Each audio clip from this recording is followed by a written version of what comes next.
علی عبادہ الذین اصطفیٰ اما بعد فاعوذ باللہ من الشیطان الرجیم بسم اللہ الرحمن الرحیم۔ معزز محترم محتشم سامعین حضرات، 15 جولائی بروز جمعرات 2021 کا یہ درس قرآن انشاءاللہ سورۃ المائدہ آیا نمبر 55 سے لے کر آیا نمبر 58 تک جاری رہے گا۔ سبحان اللہ۔ آپ دعا فرمائیے کہ رب کریم مجھے شرح صدر کے ساتھ حق سچ بیان کرنے کی توفیق عطا فرمائے، ہم سب کو عمل پیرا ہونے کی توفیق عطا فرمائے۔ پیچھے آپ کو پتہ ہے کہ بیان ہو چکا ہے کہ اے ایمان والو، لا تتخذوا الیہود والنصارى اولیاء، کہ تم یہود و نصارہ کو دوست نہ بناؤ۔ آگے پھر اس کی ساری تفصیل بیان ہوئی ہے۔ اب سوال پیدا ہوتا ہے کہ دوستی لگائیں کس سے؟ آخر انسان ہے نا، انس سے بنا ہے، پیار تو کرنا ہے، دنیا میں رہنا ہے تو آنا جانا لینا دینا بھی قائم کرنا ہے۔ اس کا یہ جواب آ گیا ایک، اور اس کا ایک شان نزول بھی ہے کہ سیدنا عبداللہ بن سلام پڑھی رضی اللہ تعالیٰ، یہ یہودیوں سے کنورٹڈ ہوئے، مسلمان ہوئے، تو وہ ساری برادری ان کی ٹوٹ گئی، سارے رشتے ختم ہو گئے۔ تو یہ کہنے لگے یا رسول اللہ صلی اللہ علیہ وسلم، میں تو مسلمان ہوا ہوں تو میری ساری برادری ختم ہو گئی، دوست یار سب چھوٹ گئے۔ اس پر یہ آیت آ گئی کہ انما ولیکم اللہ، کہ تمہارا دوست اللہ ہے، تمہارا مددگار ہے، تمہارا پیار، تمہاری محبتوں کا مرکز، عشق کا مرکز اللہ ہے، وَرَسُولُهُ، اور اس کا رسول ہے، اور وَالَّذِينَ آمَنُوا، اور وہ ایمان والے بھی تمہارے دوست ہیں، تمہارے مددگار ہیں۔ کون؟ یقیمون الصلاۃ، جو نماز قائم کرتے ہیں۔ اب یہاں اللہ ہمیں ایک برادری بتا رہا ہے، بھائی سمجھ رہے ہو؟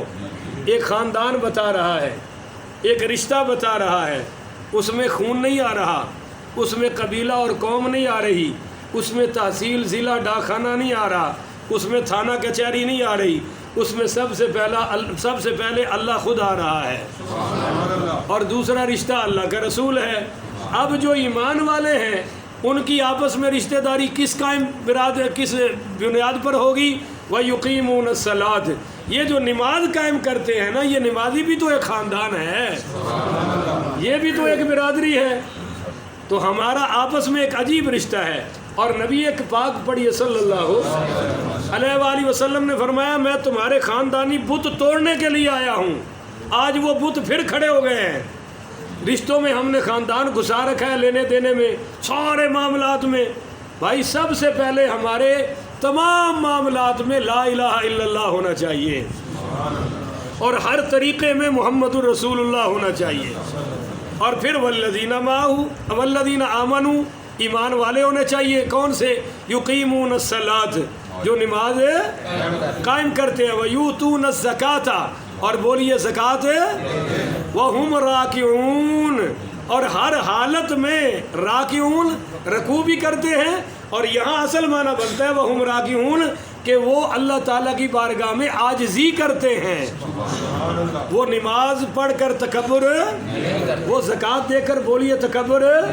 یہاں ایک اہم مسئلہ سمجھیے شیعہ حضرات، یہ جو آیا نا انما ولیکم اللہ، میں حضرات کہہ رہا ہوں کیونکہ میں نے مسئلہ سمجھانا ہے ادب سے، وگرنہ وہ اس عزت کے بھی حقدار ہے، جو نبی کے صحابہ پر بھونکے وہ کسی عزت کے حقدار نہیں ہوتے، پر چونکہ میں نے مسئلہ سمجھانا ہے تو میں عزت سے بات کر رہا ہوں۔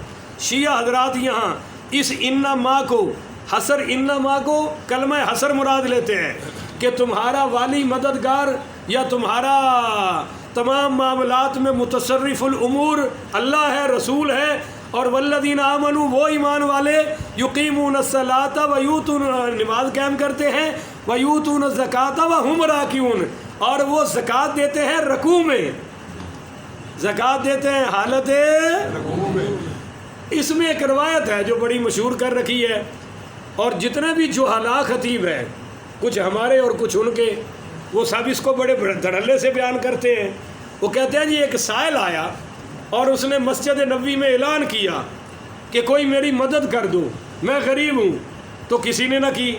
اس وقت مولا علی پاک رضی اللہ تعالیٰ عنہ نماز ادا فرما رہے تھے، اور عین حالت رکوع میں آپ نے سونے کی انگوٹھی پہنی ہوئی تھی، وہ اپنے ہاتھ سے اتار کر اس کو دائیں ہاتھ سے رکوع کی حالت میں کہا یہ،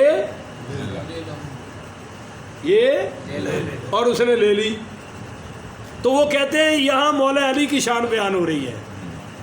لہذا اس آیت سے پتہ چلا کہ اللہ اور اس کے رسول کے بعد سب سے پہلا درجہ علی کا ہے، اور اسی لیے علی کو ہم خلیفہ بلا فصل کہتے ہیں۔ تو ہم اس کا جواب یہ دیتے ہیں کہ جناب آخر پیچھے بھی تو بیان ہو رہا ہے نا کہ یا ایھا الذین آمنوا لا تتخذوا اليہود والنصارى اولیاء۔ وہاں کیا معنی لوگے اولیاء کا؟ ولی کا کیا معنی لوگے؟ صاحب ظاہر ہے دوستی۔ کیا معنی لیں گے؟ تو آخر ایک مضمون چل رہا ہے نا، اس مضمون میں سے یہاں تم معنی بدل کیوں رہے ہو؟ آیت کا رخ بدل کیوں رہے ہو؟